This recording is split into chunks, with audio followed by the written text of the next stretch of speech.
Una vez más les doy la bienvenida al devocional que nos comparte la Iglesia Renaciendo en Cristo. Creo que sin necesidad de que seamos agricultores experimentados, podemos entender que toda semilla de algún tipo de fruta o de árbol, para poder dar su fruto como tal, primero tiene que caer en la tierra y morir. A partir de ahí inicia el proceso de germinación, crecimiento y producción. Y de la misma manera, hermanos, el cristiano, para producir el fruto del Espíritu, también tiene que someterse a este proceso. Es decir, el cristiano tiene que morir y volver a nacer. No hay otra manera de crecer, madurar y dar fruto. La pregunta es, ¿tú estás decidido a morir para volver a vivir? En nuestro devocional de hoy, el apóstol Pablo nos ilustra de qué manera se debe de dar esa transformación. En primer lugar, es necesario morir. Dice Gálatas capítulo 5, versículo 24. Pero los que son de Cristo han crucificado la carne con sus pasiones y deseos. Los creyentes gálatas, a quienes está dirigida esta carta, conocen al detalle la horrenda crucifixión a la que fue sometido Jesucristo por el perdón de los pecados de ellos y su salvación. Así que el mensaje es transparente. Si ellos son verdaderamente cristianos, aunque no han padecido la crucifixión física, sí deben hacer morir cada día de su vida aquellas pasiones y deseos que todavía palpitan en su carne. Y amados, si como creyentes nosotros también deseamos vivir y disfrutar de la libertad que nos da Cristo por medio del Espíritu Santo y deseamos dar su fruto, debemos estar dispuestos a morir a nuestra carnalidad pecaminosa. Nuestro deber no es acariciar ni coquetear con el pecado. No es pecar poquito, sino morir.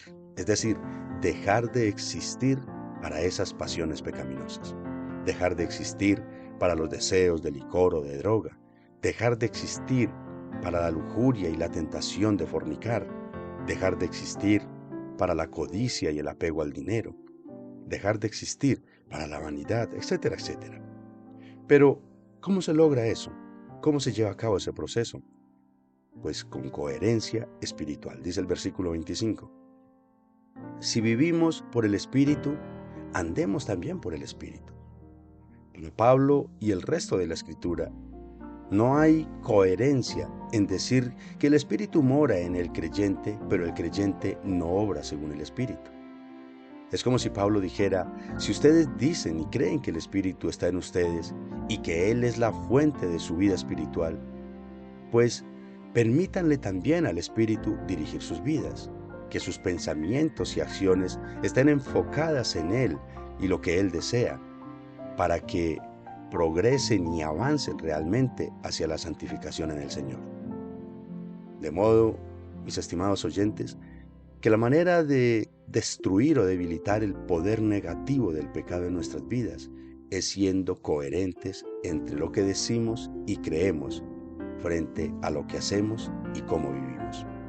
En otras palabras, es rindiéndonos en obediencia y fe ante el poder amoroso y purificador del Espíritu Santo. Veamos un ejemplo. Nosotros, en el mundo secular, vemos agentes del orden haciendo desorden, agentes de tránsito violando las normas de tránsito. Vemos doctores que no saben aplicar bien una inyección. Vemos abogados especialistas en derecho, pero trabajando torcidos. Vemos gobernantes imponiendo leyes, pero a los pocos días los descubren violando las mismas leyes. Y en el entorno cristiano también sucede muy similar. Decimos ser cristianos, pero no nos sometemos a Cristo. Decimos ser espirituales, pero vivimos en la carne. Decimos amar a Dios, pero nos complacemos más a nosotros mismos. Decimos buscar la santidad, pero nos deleitamos más en la pecaminosidad. Todo esto se llama incoherencia. Y es por esta razón que Pablo dice, si realmente somos creyentes, vivamos como verdaderos cristianos. Así que hermano, pregúntate, en estos días o en este momento, ¿tu mente está ocupada en las cosas de la carne o en las cosas del Espíritu? Amados, es muy necesario que caminemos rectamente, que vivamos con cuidado de acuerdo con los principios y directrices del Espíritu Santo. Dicho de otra manera, que vivamos bajo la dirección e instrucción de la palabra del Señor. Hay cosas que definitivamente son muy contradictorias. Por ejemplo, ¿qué hace un creyente que dice estar lleno del Espíritu Santo mirando pornografía o pensando en mujeres ajenas, o tal vez drogándose o alcoholizándose para sentirse bien o maquinando cosas indebidas? De igual forma, tampoco es coherente que un creyente lleno del Espíritu Santo también esté lleno de envidias, de rencores, de amarguras o llenos de orgullo y de altivez. Esto no es vivir en el Espíritu, hermanos. Llenemos entonces nuestra mente de la palabra del Señor. Pensemos más en las cosas de Dios, en el evangelismo, en dar buen testimonio, en cómo ayudar y servir a los demás, en aprender y enseñar la palabra de Dios correctamente. Ocupemos nuestra mente en perdonar, en hacer el bien. Esa es la manera de dar fruto, muriendo al pecado que hay en nuestra carne y viviendo guiados por el Espíritu de amor y de verdad. Y Pablo cierra esta sección con una hermosa invitación en el versículo 26. No nos hagamos vanagloriosos, irritándonos unos a otros, envidiándonos unos a otros.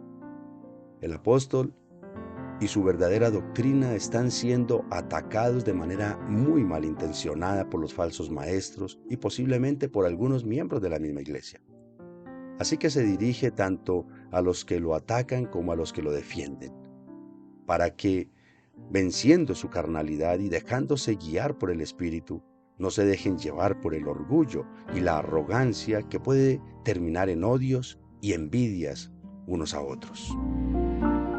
Mucha gente, la evidencia de sus éxitos y triunfos son sus adquisiciones, sus estatus y su poder.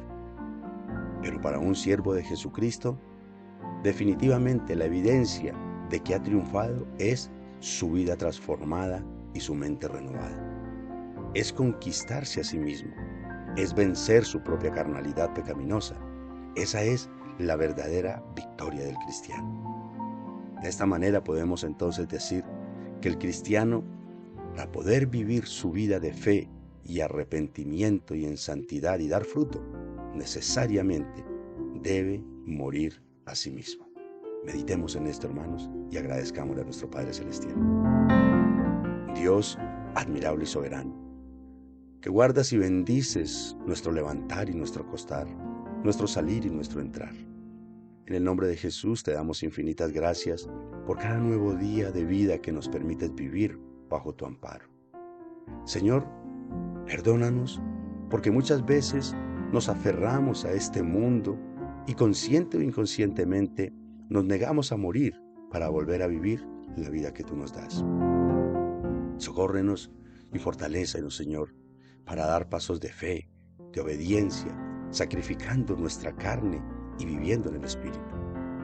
Ayúdanos, Padre, a ser coherentes, que lo que profesamos y creemos sea sustentado con lo que hacemos y cómo vivimos, y que en nuestra vida y el fruto que produzcamos, tú seas honrado y glorificado.